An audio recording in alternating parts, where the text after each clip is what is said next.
harinya, Raman membuat Adi siap dan berbicara di telepon. Adi mengatakan Raman harus menari dengan baik hari ini dan bertanya apakah dia melakukan latihan. Raman mengatakan dia tidak pernah berlatih. Adi pergi. Raj datang dan melihat Raman.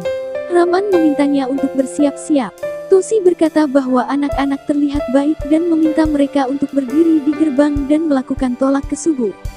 Ruhi bilang dia akan melakukan tolak. Pak Bala meminta Romi untuk bekerja dan tidak malas. Ishita meminta Rinki untuk membelai rambut Simi dan meminta Tosi untuk memeriksa cincin subuh. Ishita bertanya pada Raman mengapa dia membawanya ke kamar. Raman menunjukkan cermin dan bertanya apa tanda ini di bahu Ishita. Dia mengatakan jam tanganmu. Tosi datang dan dia tertawa. Ishita bertanya bagaimana penampilanku. Tosi berkata sangat cantik dan memintanya untuk datang dan melihat perhiasan itu. Raman menggodanya dan dia berkata aku tahu kamu lebih memperhatikan rasa hormatku daripada aku. Ashok dan Sagun sedang dalam perjalanan. Dia bertanya apakah dia siap.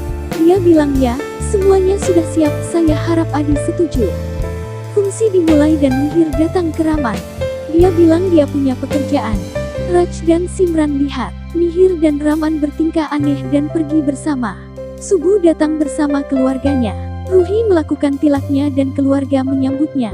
Subuh bilang aku perlu bicara dengan Simi. Raman mengatakan saat ini.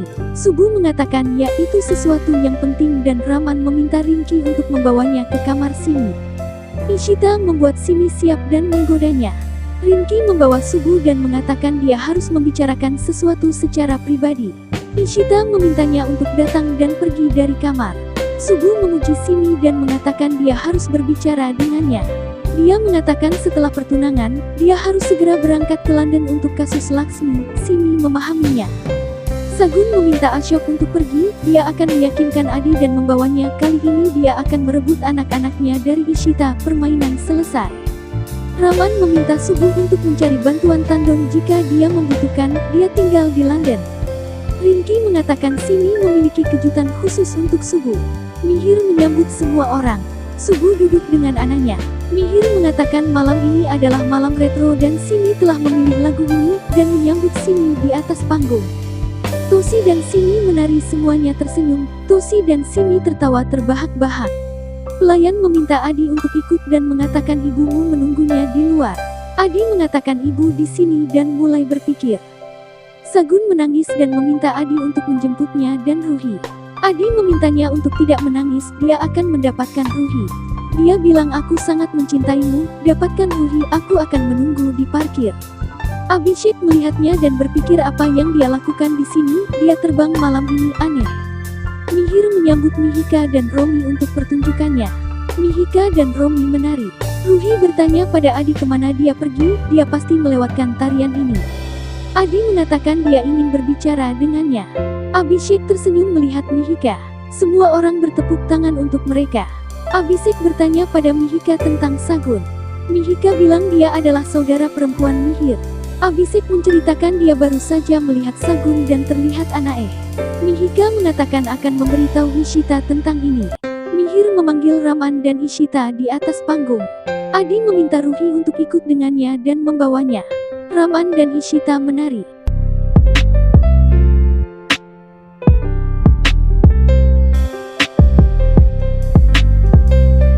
Simi dan Subuh berkumpul untuk bertukar cincin. Subuh mengingat Laksmi dan menghentikan Simi. Semua orang terlihat kaget. Dia mengambil anaknya dan berkata sekarang keluarga kita sudah lengkap.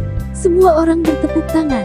Mereka bertukar cincin dan tersenyum. Tosi mengatakan pesta mereka akan segera berakhir. Simi mengatakan Subuh akan pergi. Subuh menunjukkan cinta palsu pada anaknya dan pergi. Ibu Raman yang bertanya tentang anak-anak. Sedangkan Raman dan Ishita pergi bersama untuk menghabiskan waktu berdua. Tapi Ishita teringat pada Ruhi dan Aditya. Raman menenangkan karena ia sudah menitipkan anak-anak pada ayahnya. Di satu sisi, Sagun membawa Ruhi dan Aditya. Sagun rupanya membohongi Aditya dan Ruhi dengan mengajak mereka ke rumah Mihir. Ruhi kesal dan meminta pulang. Sagun meminta Aditya untuk menenangkan Ruhi. Aditya membujuk Ruhi dengan mengatakan bahwa Sagun ingin bersama mereka. Aditya menenangkan Ruhi. Sementara Ishita yang masih sibuk bersama Raman berniat untuk mengabari Ruhi yang tak bisa hidup tanpa dirinya. Ruhi menangis karena berada jauh dengan Ishita. Aditya meminta Ruhi untuk tidak menangis dan mengatakan bahwa Sagun merindukan mereka. Namun Ruhi khawatir semua orang akan mencarinya karena mereka belum memberitahu Ishita. Ishita menghubungi rumah untuk menanyakan Ruhi, tapi mereka juga tidak mengetahui dan mengira Ruhi bersamanya. Semua orang panik mengetahui Aditya dan Ruhi hilang. Raman menenangkan Ishita dan pergi mencari. Sagun menghubungi Ashok dan mengatakan rencananya. Tapi Sagun khawatir keluarga Bala akan mencari Ruhi dan Aditya. Ashok meminta Sagun tenang. Raman mendapat telepon dari seorang pria yang mengatakan anak-anak dalam tawanannya. Pria itu meminta Raman memberikan uang tebusan. Semua orang kaget. Raman meminta pria itu tidak menyakiti anak-anaknya. Rupanya pria itu adalah orang suruhan Ashok. Ashok senang rencananya berjalan lancar dan memberitahu Sagun. Sedangkan Raman meminta Ishita tenang dan meminta Mihika untuk tidak menghubungi polisi. Abhishek datang mengejutkan mereka, rupanya Sini yang menghubungi Abhishek. Saat itu Abhishek meminta untuk tidak gampang percaya dengan penculik tersebut, ia menduga ini rencana Sagun. Abhishek juga memberitahu soal rencana Sagun pergi ke Australia.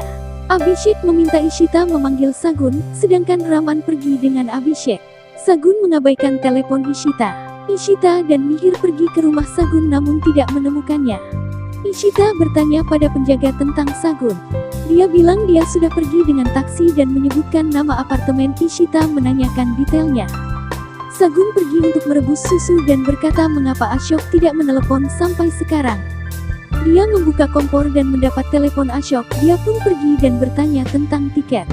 Raman berbicara dengan Romi. Tuan Bala meminta Romi untuk menelepon Mihir dan bertanya. Sagun bertemu Ashok dan dia memberinya tiket dan memintanya untuk tidak melakukan kesalahan apapun. Abhishek menganalisis tentang kebohongan Sagun. Raman mengatakan dia membodohiku dan mengambil anak-anakku dariku. Ruhi mengatakan ibu Ishi dan menangis. Adi memintanya untuk tenang, mereka akan pergi ke Ishita. Adi memanggil Sagun dan dia tidak ada di rumah. Adi memutuskan menelpon Raman. Raman berbicara dengan Adi dan bertanya di mana mereka. Adi mengatakan Ruhi bersamaku. Ruhi mengatakan Sagun membawa kita ke sini dan meninggalkan kita. Raman berkata jangan khawatir, aku akan datang. Dia bertanya pada Adi di mana mereka. Adi memberitahu nama apartemennya. Raman bilang kita akan datang, kunci pintunya, jangan biarkan siapapun datang, berjanjilah padaku kamu akan menjaga Ruhi. Adi berjanji. Ishita mengatakan pada Mihir bahwa dia sampai di sana sekarang. Mihir bilang aku akan datang. Raman meminta Abhishek mengemudi dengan cepat. Ruhi mengatakan Sagun berbohong kepada kita, dia tidak memberitahu siapapun. Adi menangis. Ruhi memeluknya dan bertanya kapan papa akan datang. Adi bilang jangan menangis, kamu berjanji tidak akan menangis, aku akan membuatkan coklat panas untukmu. Adi bilang ibu Sagun benar-benar berbohong padaku. Ishita berbicara dengan penjaga dan bertanya tentang Sagun, menunjukkan fotonya. Penjaga itu mengatakan saya tidak melihatnya. Ishita melihat Sagun dan Sagun menyembunyikan tiketnya. Adi pergi ke kompor yang sudah menyala. Ishita bertanya di mana anak-anak. Sagun berbohong. Ishita bilang tolong bekerja sama, aku tahu kamu datang untuk menemui Adi, apakah kamu tahu sesuatu? Seseorang telah menculik mereka. Ishita mendapat telepon dari nomor Sagun. Ruhi mengatakan ibu Ishi. Sagun mengambil telepon dan berkata mereka adalah anak-anakku, aku akan mengambil mereka darimu. Ishita tercengang. Adi mencari korek api dan menyalakan batang korek api. Ledakan terjadi. Sagun dan Ishita kaget melihatnya. Flat bangunan terbakar. Sagun mengatakan bahwa flatku. Adi dan Ruhi memanggil-manggil Adi dan Adi jatuh. Ishita dan Sagun lari ke mereka. Mereka mengetuk pintu dan Sagun meminta Adi membuka pintu. Ruhi duduk sambil menangis. Ishita memanggil orang dan mereka mendobrak pintu. Ruhi memeluk Ishita. Ishita melihat api dan bertanya di mana Adi. Ruhi menunjukkan apinya. Sagun batuk karena asap. Ishita menangis dan berteriak pada Adi. Dia meminta Ruhi untuk pergi keluar. Ruhi bilang tidak. Sagun sibuk mencari udara bebas asap untuk dirinya sendiri. Ishita panik dan pergi ke dapur. Dia menangis dan orang-orang menghentikannya. Dia mencoba melihat Adi. Dia kaget melihatnya jatuh. Ishita memanggilnya. Sagun keluar. Raman dan Abhishek sedang dalam perjalanan. Ishita batuk dan masuk ke dalam rumah. Ishita meminta Adi untuk bangun dan meminta bantuan. Dia mengambil Adi dan tongkat jatuh di depannya. Orang-orang melihat memegang Ruhi. Ishita membawa Adi keluar. Adi batuk dan berkata ibu. Dia melihat Ishita dan bertanya apakah dia baik-baik saja. Ishita membawa mereka keluar. Gempa mengguncang Delhi. Mobil tersentak dan gedung berguncang. Abhishek bilang aku pikir ini gempa bumi. Gedung itu retak dan semua orang keluar dari gedung. Ishita menyelamatkan anak-anak dan membawa mereka dengan aman keluar gedung. Ishita jatuh ke tanah saat pilar menghantamnya. Ruhi dan Adi berhenti. Ishita meminta mereka untuk pergi. Dia menangis dan orang-orang membawa anak-anak pergi. Dia tertegun dan berbalik dengan ketakutan untuk melihat sebuah bangunan runtuh.